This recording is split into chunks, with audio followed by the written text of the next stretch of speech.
একটা ভক্তা বানাচ্ছি বন্ধুরা, এটা দিয়ে একতাল ভাত আপনারা খেয়ে নিতে পারবেন। আমি আলু গোল গোল করে কেটে নিয়েছি, তেলে ছেড়ে দিলাম।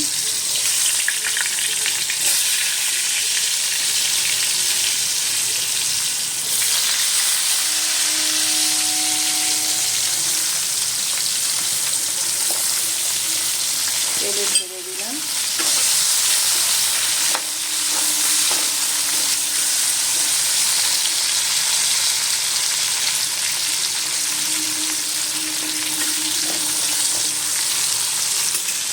এরপরে পেঁয়াজটা দিয়ে দিলাম।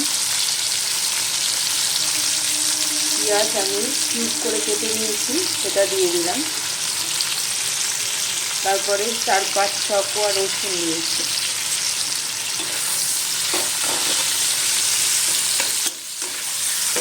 ভাজা হয়ে গেলে আপনাদের সাথে দেখাচ্ছি।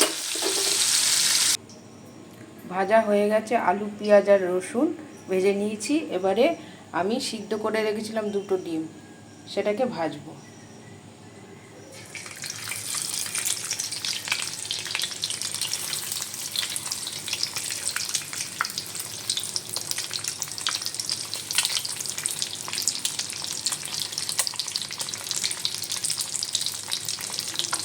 ভাজছি।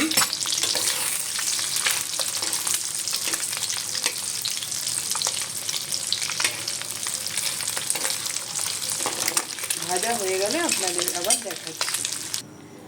ওই ভক্তটার মধ্যে আমি শুকনো লঙ্কা তেল দিয়ে একটু ভেজে নিয়েছি, আর ধনেপাতা কুচি দিয়েছি, আর নুন দিয়েছি সামান্য। এখন গরম আছে বলে মাখতে পারলাম না। আপনারা যখন ঠান্ডা হবে, যখন করবেন এটা মেখে খাবেন, একতাল ভাত খেতে পারবেন। Thank you. আমার পাশে থাকবেন, সাথে থাকবেন, লাইক করবেন, শেয়ার করবেন, কমেন্ট করবেন, সাবস্ক্রাইব করে দেবেন। আপনারা সুস্থ থাকবেন।